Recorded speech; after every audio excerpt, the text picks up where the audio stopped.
Assalamualaikum warahmatullahi wabarakatuh.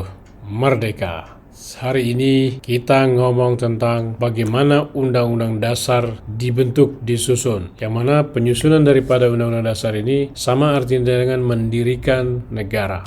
Mendirikan negara, menyusun Undang-Undang Dasar itu juga maksudnya gitu ya. Oke, untuk memahami bagaimana Undang-Undang Dasar 45 disusun, apa isi daripada Undang-Undang 45 itu, bagaimana sosial, politik, ekonomi, budaya di dalam Undang-Undang 45, kita harus mulai dari bagaimana kita memulai perjuangan pergerakan kemerdekaan kita di Sumpah Pemuda, apa pikiran-pikiran dan perasaan kita pada saat itu, lalu kita melaksanakan perjuangan pergerakan kemerdekaan Indonesia selama sekian tahun, 17 tahun, sampai dengan pernyataan kemerdekaan Indonesia tanggal 17 Agustus 1945 menjadi jembatan buat kita untuk menyusun negara kita. Kita harus mengklaim kemerdekaan kita nggak diberikan kemerdekaan oleh si penjajah, kita harus memproklamasikan kemerdekaan kita harus merebut kemerdekaan kita, tapi kita harus mempertahankannya dengan merdeka atau mati. Pada saat proklamasi dinyatakan, ada yang lahir di situ, yaitu lahirlah Indonesia Merdeka, ya. Indonesia Merdeka yaitu Indonesia yang terbentuk di Sumpah Pemuda itu.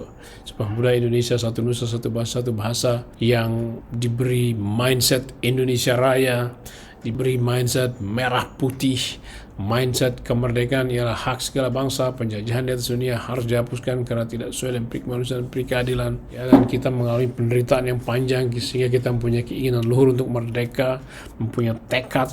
Akhirnya diproklamasi di tanggal 17 Agustus 1945, kita menyatakan kemerdekaan kita, berlepas diri dari kolonial, lepasnya tanah air Indonesia, lepasnya bangsa Indonesia dari ikatan kolonial, lalu kita menjadi ada di situ, itu yang tadinya kita nggak ada, tanah air kita nggak ada, kita sendiri nggak ada karena kita ada di dalam kekuasaannya kolonial. Tapi dengan pernyataan proklamasi kita menjadi ada, kita menjadi muncul di permukaan, di hadapan matanya bangsa-bangsa di atas muka bumi.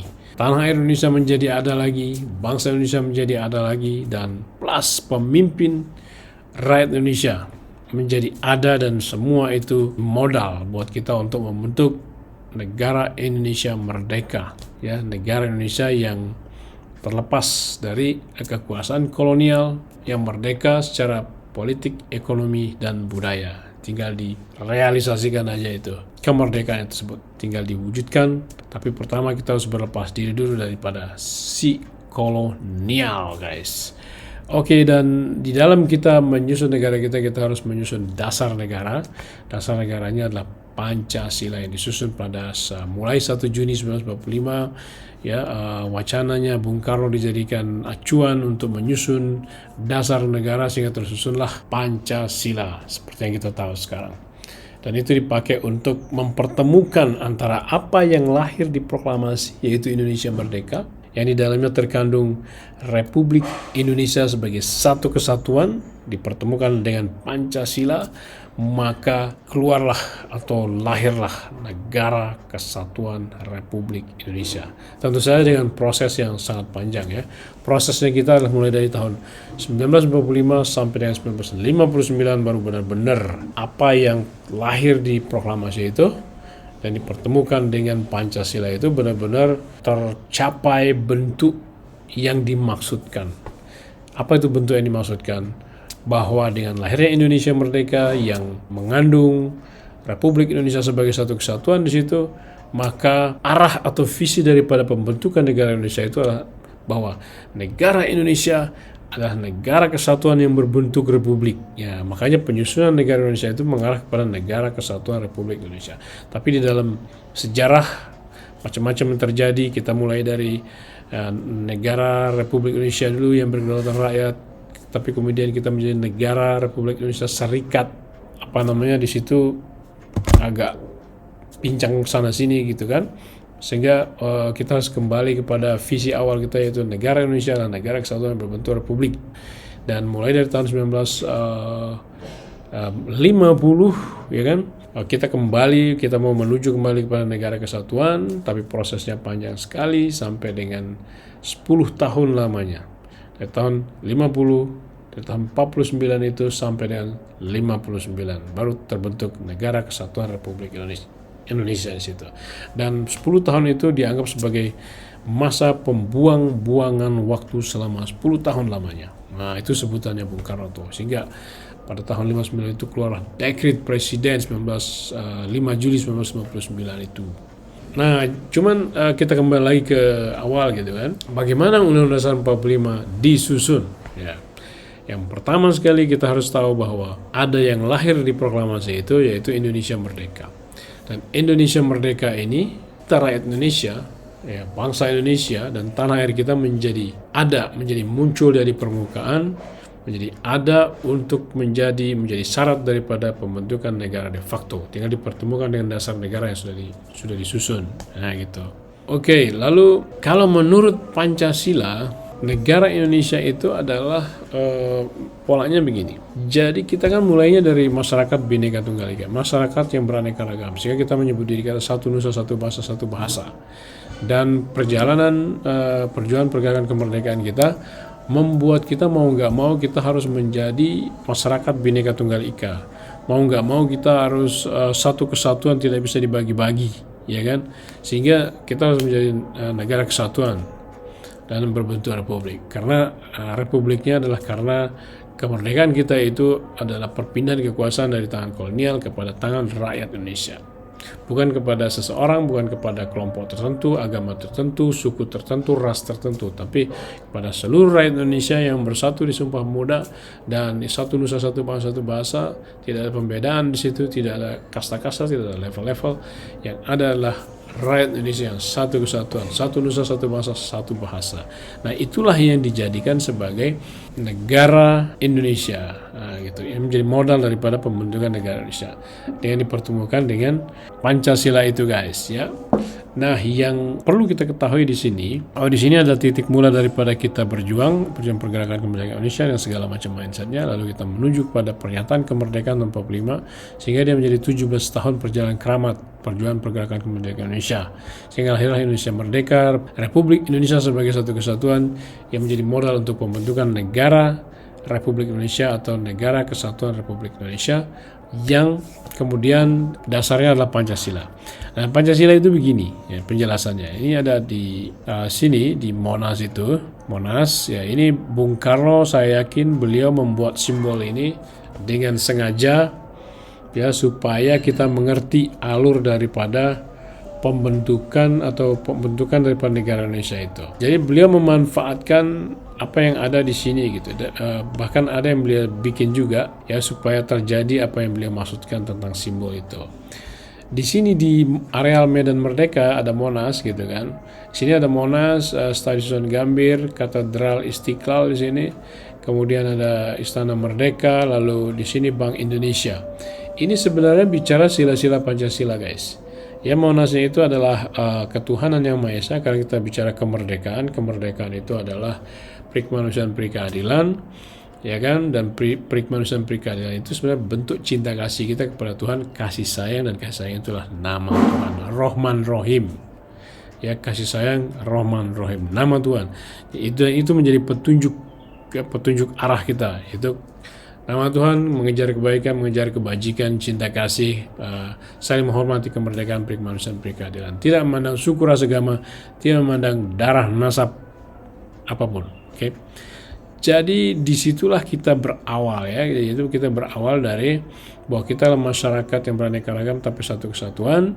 Ya, itulah persatuan kita, sehingga kita persatuan yang berdasarkan ketuhanan yang Maha Esa menurut dasar kemanusiaan yang adil dan beradab, ya, sehingga persatuan kita itu adalah sosialisme ala Indonesia, ya kan, sosialisme Pancasila, ya, sosio nasionalisme kita jadinya. Sehingga di sini disimbolkan dengan Istiqlal dan Katedral, beraneka ragam tapi Bhinneka Tunggal Ika.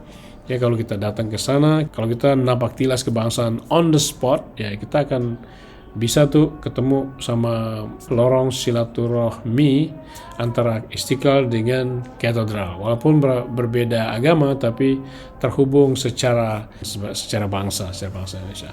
Oke, dan bentuk kita yang seperti ini, bangsa yang seperti ini membuat bagaimana kepemimpinan Indonesia itu, ya, bagaimana bentuk daripada kepemimpinan Indonesia. Kepemimpinan Indonesia adalah demokrasi yang terpimpin, ya. yaitu kerakyatan yang dipimpin oleh hikmat kebijaksanaan dalam permusyawaratan perwakilan demokrasi, kekuasaan rakyat, ya, karena yang berdaulat adalah rakyat, ya kan, yang berdaulat adalah rakyat karena terjadi perpindahan kekuasaan dari tangan kolonial kepada rakyat Indonesia.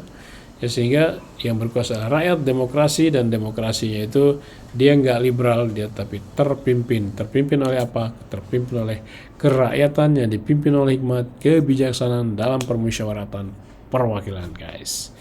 Nah, itulah efek daripada persaudaraan yang seperti tadi itu, ya, yang disimbolkan oleh Katedral Istiqlal Silaturahim tadi itu kan. Ini tidak hanya bicara Katedral Istiqlal saja di sini, tapi sebenarnya bicara semua agama dan bicara semua suku, ras, dan agama yang ada di Indonesia.